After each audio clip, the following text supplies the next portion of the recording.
All right. Sir, please, I'm begging you. All right, and welcome back to my channel. I'm Erica. I'm a Cincinnati photographer, and today we're doing a really fun video. I say that every single time, but today we are filming an edit with me. I'm going to edit this image from start to finish. We're going to even retouch a little bit today. That's all we're doing, really. It's not that interesting. We're just gonna get into it. All right, so now you can see my screen as well. We're going to be editing this photo of Max today. I feel like I use Max in all of my editing videos. This is a very green image right here. We're gonna get into how I edit these images. So the first thing that I usually worry about is crop, and also if my image is straight. The crop looks nice. Right now it's a little bit like I was kind of like leaning to the left. So I'm going to press constrain image, and then I'm just going to move a little bit to the left. And I'm gonna do that just a little bit more. Nice. After I've got my image looking not crooked, I go in to the presence, and I'm just going to make sure that this image is extra crispy.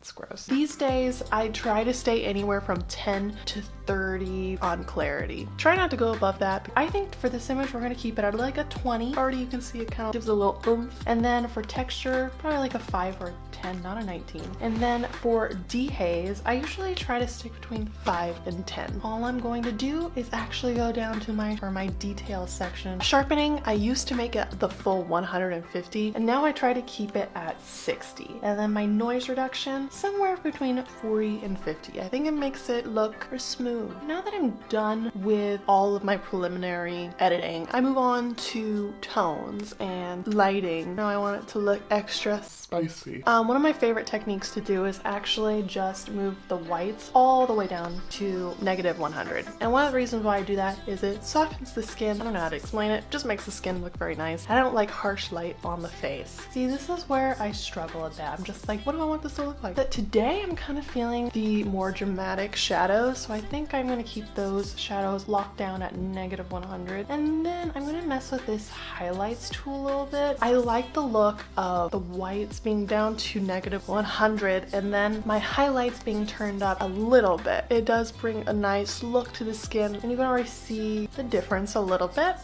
And then for these blacks, I think I'm just going to also turn those down a little bit. Yeah, I want the drama. Bring the drama. Before and after. Now that I've done that, I'm gonna leave my lighting alone a little bit, and I have to decide, do I want to keep this green or do I want to spice it up a little bit? So I'm going to go down to my color grading tools. So you got your highlights, your midtones, and of course your shadows. I'm just gonna mess around with these colors, so just watch me play around for a minute.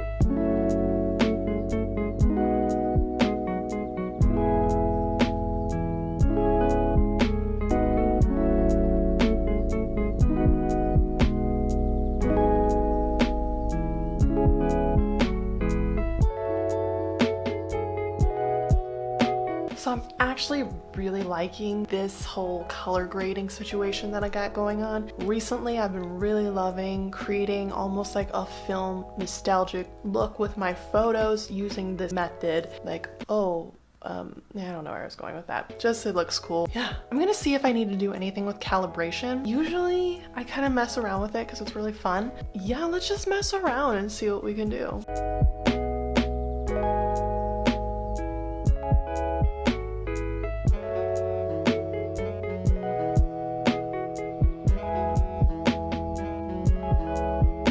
So I actually didn't like the green. I wanted it to be blue and pink because I really like that vibe. I just messed around with the calibration a little bit, brought up some of those red tones, some of those yellows, and of course the greens I wanted to be more blue. And then the blue primary, I just moved that down to the left so that it has more of an aqua feel. And actually I really like this color grading a little bit more than what I was originally going for. And this is how it is editing with me. I change around things at the very last minute because we worked on the calibration a little bit. It actually really brought down the exposure of the whole image. And so we're going to compensate a little bit and bring up the exposure a little bit. If you bring up the exposure too much, it can actually ruin some of those shadows that we've created. I'm the worst when I'm editing. I'm just like, I'm do whatever I want and I hope for the best. Yeah, I really like this whole vibe. I think we're gonna have to go back into our color grading tool and fix some things. Now that I'm looking at the image again, I'm seeing that the highlights are a little bit too low. And so I wanted to bring a little bit of those lights on his face out. I'm gonna make sure these midtones look good. I think I might bring those out a little bit too.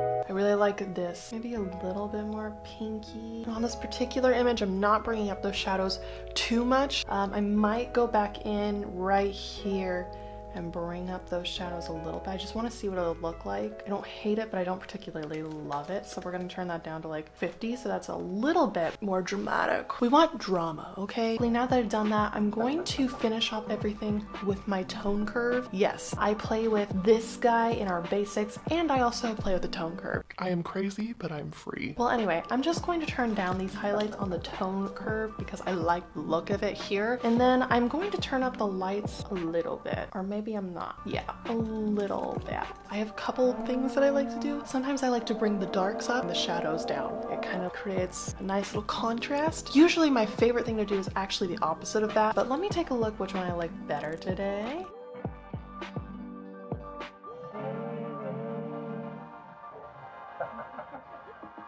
It's definitely going to be dragging the darks down a little bit and then bringing up those shadows because it creates such a nice, I guess the term is crushed black look, which I really like. It kind of makes everything feel a little bit nostalgic, almost film-like. At least that's what I think. I'm going to bring up the exposure just a little bit. So we're going to keep it there at 0.55. So I feel like this image needs a little bit of oomph. I think we're going to bring our clarity up to 30 and see if I like that. Texture. Actually, I really like how that looks. This is not a tutorial. This is just me kind of like figuring out what I like, especially for this image, because like I said, every image is different and I edit every image differently. Now that I've done that, we're going to take a look at the before and after.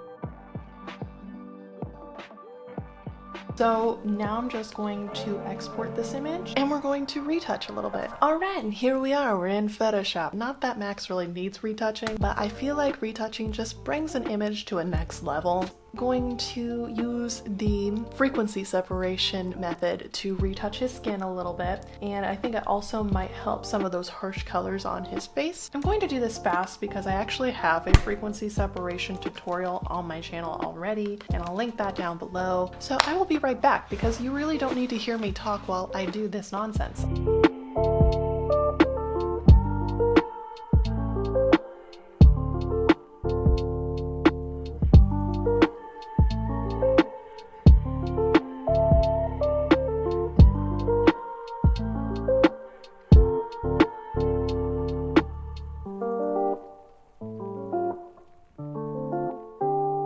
Alright, and I'm back. So I just did some skin work. I just smoothed out some colors on his face and I wanted to take away just some of the texture. He's looking smooth. I think what I am going to do is put some shine on his face. We're going to make him look like a little glazed donut, because why not? To do this, I'm going to create a new layer. We're going to call this glazed donut. And so all I'm going to do is take my brush tool. We're going to zoom in. You're going to want this coloring to be on white, and then we're just going to glaze them up like a little donut. And then we're just going to make this look a little bit more natural. We're not trying to really make him look like a glazed donut, and we're just going to turn that down. And then the last thing I'm going to do is just make his eyes pop a little bit. We want the focus to go to his eyes here. If we zoom in a little bit, we can take a look at the before and after. Before, after. And then I'll just show you a before and after. Before and after. So yeah, it just kind of makes the image look a little bit more snatched. So now I'm going to save this, maxbillybobjoe.jpg.